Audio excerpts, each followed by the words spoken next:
Anybody out there? And now, live from Manchester, Hello to you all from the north.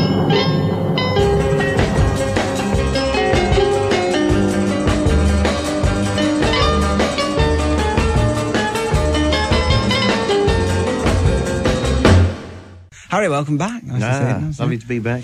So what have you been up to? I mean, you've given us the benefit of your worldly experience on some subjects. I've been busy in my kingdom, Mark. Yes. As you know, I'm for this year I'm Monkey Mayor. Been voted Monkey Mayor. I'm Right. Mayor of all the monkeys. But I recently finished a job, DIY job, yes. for water skiing Princess Stephanie of Monaco. Oh, did you? As you know, I've got a bit of a soft spot for her. I always charge her less than I should really. So Yeah, there you go. yeah. Right, so you're going to give us the benefit of your DIY expertise tonight, are you? Yeah, right. How to brighten up the front of a house, for instance. Yes. Tricky one. Well, how to brighten up the front of a house. Stick shells on it. Rather nice, isn't it? Brighten that up. Lovely.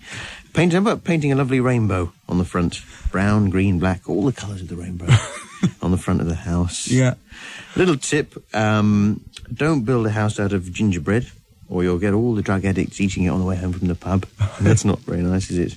And another thing is, make sure that you paint any DIY job you do, make sure you put a firm undercoat of mermaid repellent, because you may know with a lot of the tides coming up, we get a lot of the town mermaids around. They go through the bins and leave a mess. Yeah, so it's a very familiar problem, I think. It's a Community Action 1FM campaign.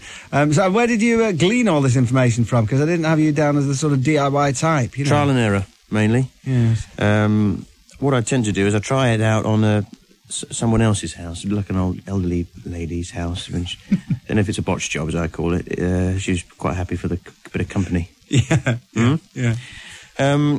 Wallpapering figures quite strongly, of course. Now, if you're wallpapering, don't get a short person involved. If you've got a little friend, but it's a bit short, don't get them involved because they tend to get all wrapped up in the paper and they create a lot of static.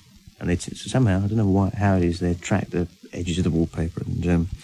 And remember that anyone under 5'5" is classed under the new EC regulation as a midget. Really? And anyone under 5'5", under 5 foot, 5 foot, is technically vermin, and you can have them removed by the council if they're hanging about.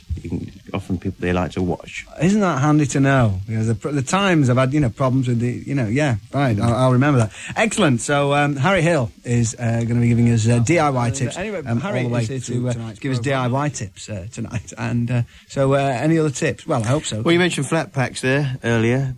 This is the bane of the DIY enthusiasts live, of course, the flat pack. We remember when my grandfather died, we didn't have, there wasn't a lot of money knocking about, and we had the old flat pack coffin there. Yeah.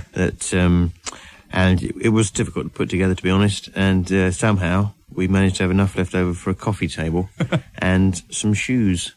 So that was really? very tight, but nipped in the. I was just thinking, actually, if you got a flat pack coffin and you couldn't put it together, you could just sort of squash the relative down, couldn't you? And you didn't put it up at all. You could just slide it in. Well, you could, Mark, but I don't think the other relatives would be very happy about it. But the thing is, obviously, the funeral director, you know what they do? They nick when it goes through the curtains, they nick the handles off the coffin. You know, they do this. Really? So what we did, we thought we'd have one step ahead, and we nicked the handles off the hearse. Right, yeah. 4 hours we were in that car trying to get out. Yes. You see what I did there, Mark? Now, installing a shower. Yeah. If you're perhaps starting up and opening a bed and breakfast establishment, you want to install a proper bed and breakfast shower unit. Now, what you need for this is one of those straws that bends in the middle. Right? Yeah. And you simply attach that at the end of a squeezy bottle. Hey presto, the bread and breakfast shower unit.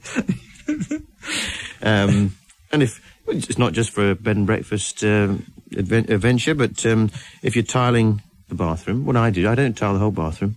No, what I do is I attach a tile to the sole of each of my feet. Yes. And I walk around, and it feels as if I'm walking on lovely clean tiles. Same goes for carpet, just buy 2 pieces of lovely shag pile Axminster, 1 on each foot, the life of luxury. Danny Baker for a day. Now, putting in glazing. Yes? What, of the double variety, or...? Double glazing, well, is very popular, but you have to be careful because you get so hot, don't you? With the double glazing, it's so effective that you end up in your underpants, and that leads to wife swapping and all the other problems that creates.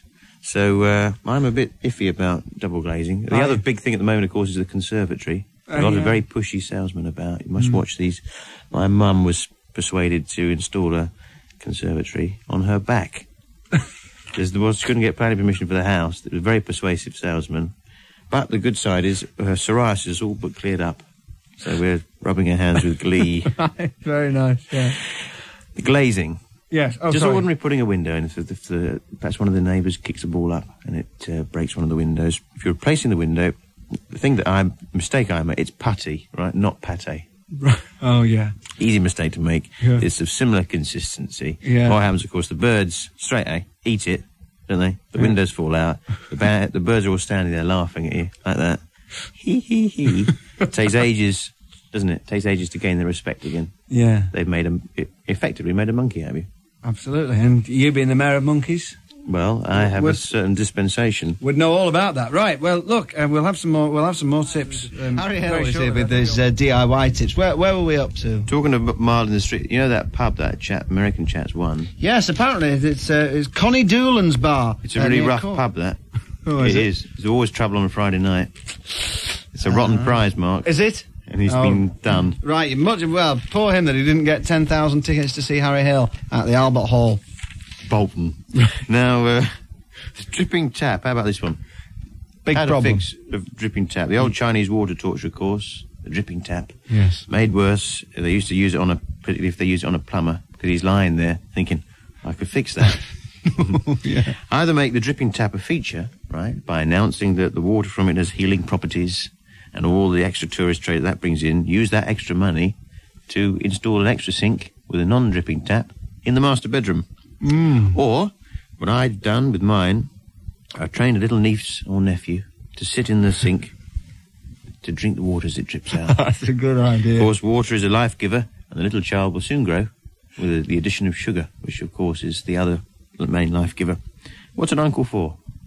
What's an uncle for? That's one little tip. Plastic wood. It's word about plastic wood. It's a handy accessory for the DIY enthusiast. You're familiar with this, aren't you? It comes in a tube. Puppets out of it. Didn't you used to make puppets' heads and things out of it? Is that right? I think they're rather cheap puppets, because normally they're made from proper wood, aren't they? I think you could make puppets out of plastic. You could tie a piece of string to a tube of plastic wood and it would make a nice puppet, but not a very interesting one. In the story of the Plastic Wood King and his plastic wood family. And his merrily dancing tube. Plastic wood, right? It's a handy accessory. I'll tell you what you use this for. A botch job, right? We lived in a house made almost entirely from plastic wood. And you can tell a cowboy, right? If you've got a cowboy round, a cowboy bloke, you can tell because the only tools he brings is a great big van load of plastic wood and a trowel. Oh, right. You were telling me you couldn't build a puppet. You couldn't build a puppet. Well, you could, but it would be rather lackluster. That's what I'm saying. Artex is another DIY that we have in our arsenal. It conceals a crack in the ceiling and covers a multitude of sins. Just ask Fred West. And the cat, of course, likes to rub himself up against it, of course, to release the dandruff. You can get a similar effect, though, cheaper effect, by gluing cheesy Watsits to the ceiling, painting over it in white paint. But be careful if you've got a pregnant mother in the house, because as we know, too many cheesy Watsits during pregnancy can lead to ginger hair in the child. Is that right? That's true. That's what causes it, apparently. So if there is a pregnant woman in the house, Sugar Puffs do the same job, or Rice Krispies. But of course, they make the characteristic snap, crackle, pop. You may get complaints from the neighbours regarding a noisy ceiling. Very good. Have you got one last one, and then we'll have a new record by Nova Mob? If you hit your thumb when you're banging a nail in, nasty, isn't it? Happens all the time. But don't worry, because the nail will soon turn black. That can be sold on as a plectrum to a session musician. Very handy, yes. Handy hints with Professor Sir Harry Hill on DIY. We'll have a few